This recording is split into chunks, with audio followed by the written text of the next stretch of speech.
One of the biggest challenges you might find is in figuring out whether your SEO campaigns are succeeding or failing.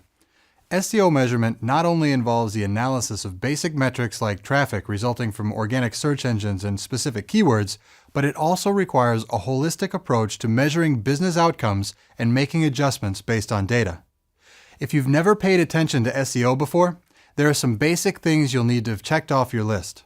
Before you can do anything, you need to make sure that you have an analytics solution installed. Something like Google Analytics, Adobe Omniture Site Catalyst, Web Trends, or Core Metrics will do the job. You'll want to invest some time and resources into making sure that your web analytics tracking is implemented and configured properly and recording data accurately. This means that you'll probably need to go beyond slapping some JavaScript on your pages, and at a minimum, you'll need to configure your analytics solution to track goals and business outcomes. But the sky is the limit on what you can track these days. Ensuring a robust and complete implementation will make your data trustworthy enough that you can use it to make confident, evidence-based decisions. Once you're collecting the data, you'll need to define your business objectives and the key performance indicators, or KPIs, you'll use to measure them. For example, you might want people to submit a contact form on your website. In that case, you can configure your analytics solution to track that as a conversion action, and you might look at KPIs like the number of conversions that occur and the conversion rate.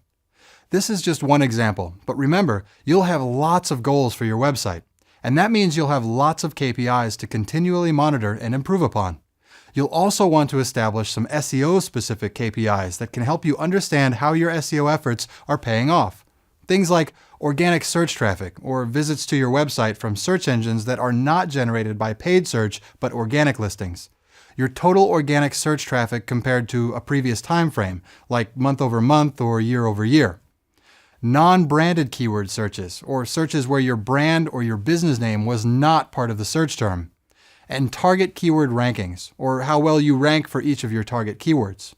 While this last one might not be available in your standard analytics reports, there are plenty of tools out there that can automate the monitoring of keyword rankings over time. Anyone working in SEO that's worth their paycheck should be keeping an eye on these metrics at a minimum, but this is really just scratching the surface. While attracting traffic to your website through your SEO program is certainly important, you also need to see what the traffic is actually doing once they get to your site. When you analyze traffic that comes from a certain search engine as a result of a certain keyword search and lands on a certain landing page, you should also start to look at how that traffic converts on your business goals.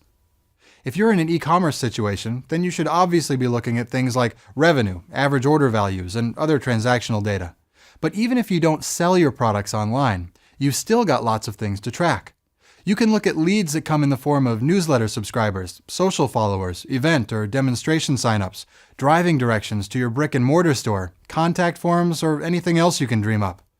And these days, there are lots of analytics solutions that allow you to track phone calls back to the source of traffic as well.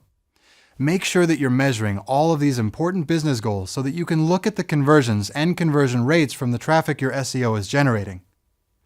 Ensuring that you're collecting the right data, reporting on your KPIs in a meaningful way, and analyzing the data to really understand what's happening with your SEO strategy is a foundation. But just looking at the data doesn't change anything. Measuring and improving your SEO over time is a continuous cycle of measurement, learning, and taking action. You have to use the data to learn what changes you can make to your strategy. And once you've made those changes, you'll start the cycle over again by measuring whether or not those changes produced an improvement. Until you reach perfection, there's always something you can be doing better. And a data-driven measurement plan for your SEO will have you on the path to continuous improvement.